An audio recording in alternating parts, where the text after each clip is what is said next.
त्रिकालदर्शी का मतलब यही है कि हम आने वाला कल भी जानते हैं और क्या होने वाला है वो भी जानते हैं और क्या हो रहा है वो भी जानते हैं। हम रुद्रांश है, जो नागा सन्यासी है, हम लोग रुद्रांश है और हम लोग कोई जन्म जन्म के पूर्व जन्म में भी साधु ही थे, तो इस जन्म में भी साधु ही बने। हाँ, पूरा गिरनार जो शिखर है वो पूरा कंदराओं से, वहां पे साधु, यहाँ से आंख की पापण का साधु ठेठ वहां लग जाएगा, 5 फुट की उसकी आंख की पापण, इतना भी साधु है। और ऐसे भी साधु है कि जिनका शरीर सिर्फ हार्ट पिंजर से ही बना हुआ है, उनके शरीर में कुछ नहीं दिखाया जाएगा, सिर्फ हार्ट पिंजर है। ऐसे भी साधु हैं, अलौकिक साधु जो तपस्या कर रहे हैं, हजारों वर्षों से तपस्या कर रहे हैं गुफा में ही। गुरु दत्तात्रेय भगवान का ऐसा आशीर्वाद है, कोई साधु संत को, कोई इंसान को कोई परेशानी नहीं होती जंगल में। ऐसे शेर कुत्तों जैसे बैठे रहते हैं लेकिन किसी को परेशान नहीं। नमस्कार दोस्तों, आपका स्वागत है हमारे चैनल धर्म संसद लाइव टीवी पे। जैसा कि हम आपसे वादा किए थे कि इस महाकुंभ में दिव्य त्यागी तपस्वी महान संतों के दर्शन करवाएंगे, गुरुजनों के दर्शन करवाएंगे, उनके आशीर्वचन सुनाएंगे। इस कड़ी में आप जो सामने देख रहे हैं, ये पवित्र दिव्य गिरनार की गुफा से महाराज जी आए हुए हैं।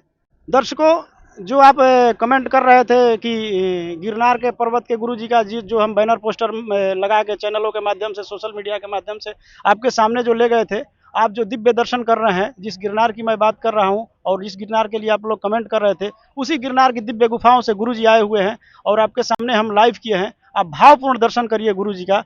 गुरु जी हर हर महादेव। हर हर महादेव। हमारा नाम श्री दिगंबर शिवगिरी महाराज है। जूनागढ़ गिरनार में हम रहते हैं। जूने अखाड़े के साधु हैं, 13 मड़ी जगरामा परिवार के साधु हैं।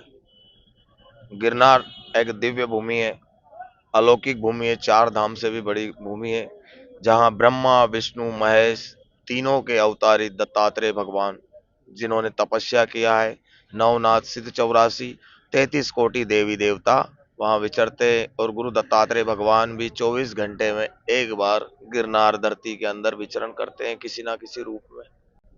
गुरु जी, जैसा हम लोग सुने हैं, हम एक गुरु जी से पूछे अभी कि जैसे कि गिरनार में कोई तंत्रिक क्रिया होता है तो बोलते हैं कि वहां जाते हैं तंत्र विद्या समाप्त हो जाती है, इसकी क्या सच्चाई है? गिरनार के अंदर ऐसा है, गुरु दत्तात्रेय भगवान और गोरखनाथ के अघोरी, तो गोरखनाथ के अघोरी ने एक माई के बच्चे को मार दिया। अघोरी ने, तो माई रोने लगी, बहुत पिलपिलाई, तो स्वयं गुरु दत्तात्रेय भगवान वहां प्रकट हुए और उस अघोरी को बोला कि इस बच्चे को जीवित कर।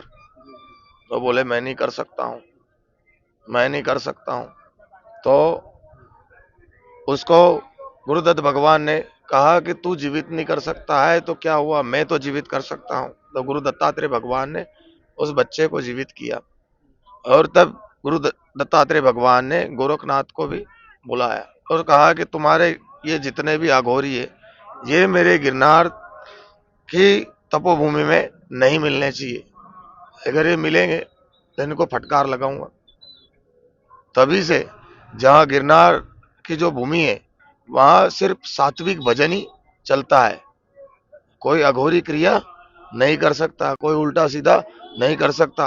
क्योंकि स्वयं गुरु दत्तात्रेय भगवान राणक देवी माता, जो अंबाजी माँ के नाम से, राणक देवी माता के थापे से पूरा गिरनार का डूंगर रुका हुआ है, ऐसी तपोभूमि। और पूरा गिरनार जो शिखर है वो पूरा कंदराओं से, वहां पे साधु, यहाँ से आंख की पापण का साधु ठेठ वहां लग जाएगा, 5 फुट की उसकी आंख की पापण, इतना भी साधु है।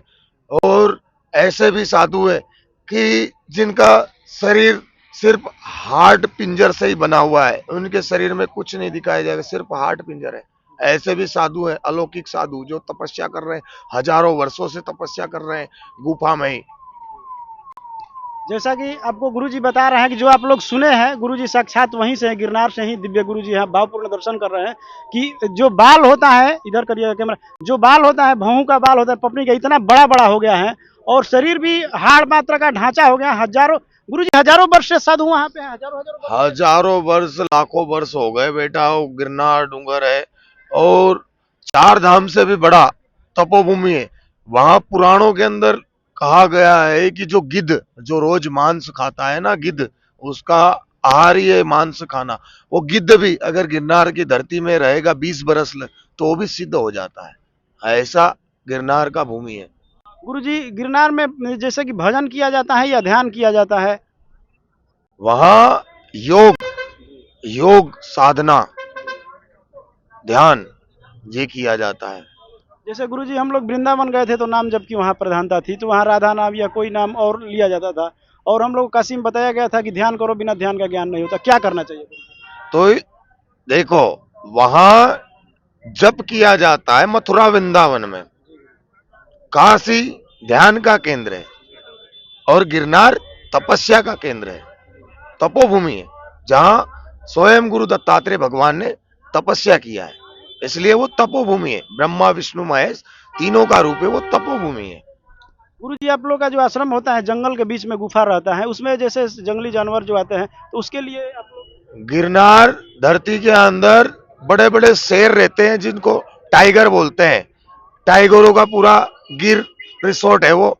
और गुरु दत्तात्रेय भगवान का ऐसा आशीर्वाद है, कोई साधु संत को, कोई इंसान को कोई परेशानी नहीं होती जंगल में।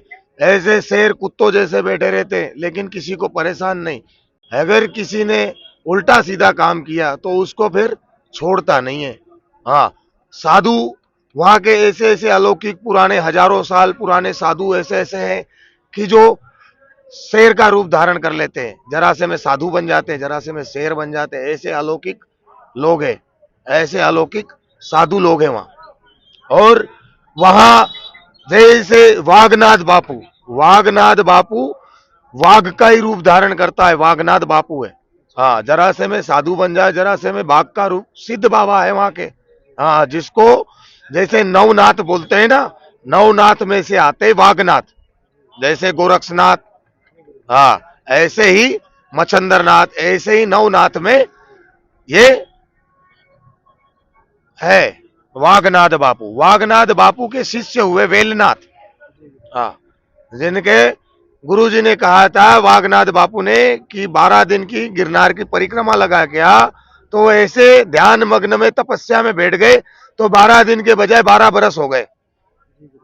12 बरस हो गए। फिर गुरुजी के ध्यान निंद्रा में से, तपस्या में से जागे, देखा, बोले हो मेरे तो बड़ी बड़ी जटाएं हो गई, बड़े बड़े नाखून हो गए, मैं तो बालक अवस्था में था, आज तो मैं एकदम बुढ़ापे में आ गया।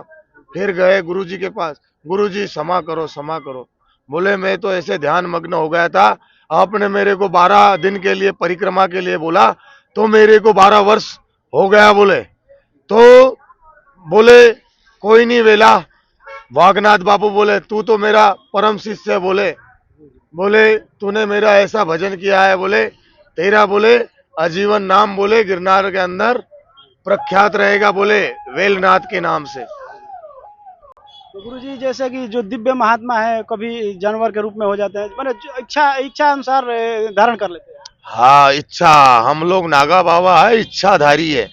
इच्छाएं प्रकट करते हैं और इच्छा से ही जो चाहे वो होता है। जैसा गुरुजी हम बताए थे कल के वीडियो में कि आप जैसे बताए थे कि हम पहले गणित थे शंकर जी के, और उसके बाद पूर्व जन्म का प्रारब्ध था तो हम इस जन्म में भी साधु ही हुए हैं, हमको मोक्ष नहीं चाहिए। इसके विषय में हाँ, हम रुद्रांश है, जो नागा सन्यासी है, हम लोग रुद्रांश है। और हम लोग कोई जन्म जन्म के पूर्व जन्म में भी साधु ही थे, तो इस जन्म में भी साधु ही बने। हाँ, गुरुजी ये भगवत प्राप्ति बड़ा होता है या मोक्ष होता है, क्या बड़ा होता है? दोनों देखो, मोक्ष तो मोक्ष की लालसा से, हम तो मोक्ष चाहते ही नहीं, हम तो कायाकल्प करना चाहते हैं। हाँ, कि गुरु महाराज तेरा अगले जन्म में भी हम यही साधु के रूप में आवे और भजन करे और सबका कल्याण करे, आशीर्वाद देवे। गुरुजी कुछ सिद्धियों के बारे में बताइए, सिद्धियां होती हैं गुरुजी, कैसे होता है? तो योग साधना करनी पड़ती है, हजारों वर्ष तक तपस्या करनी पड़ती है। हाँ, पहले भी ऋषि मुनि सतयुग में, त्रेता में, द्वापर में, हाँ, सबने घोर हजारों वर्ष तक तपस्या किए।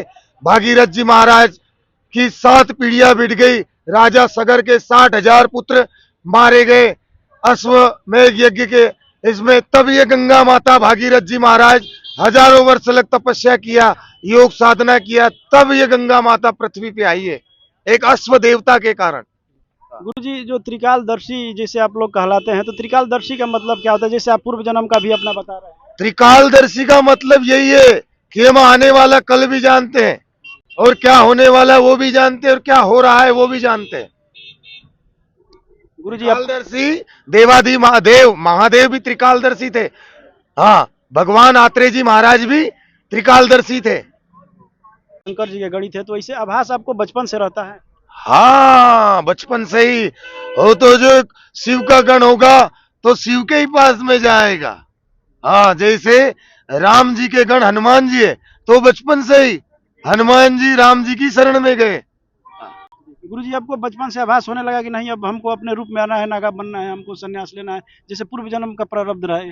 हाँ, तो बचपन में जब छोटा था, मैं अपने पैर पे भी नहीं सही चलता था, एक घोटन पे चलता था, तब मैं भोले बाबा के नंदी के ऊपर बैठ जाता, चल मेरा घोड़ा। हर हर महादेव। हर हर महादेव।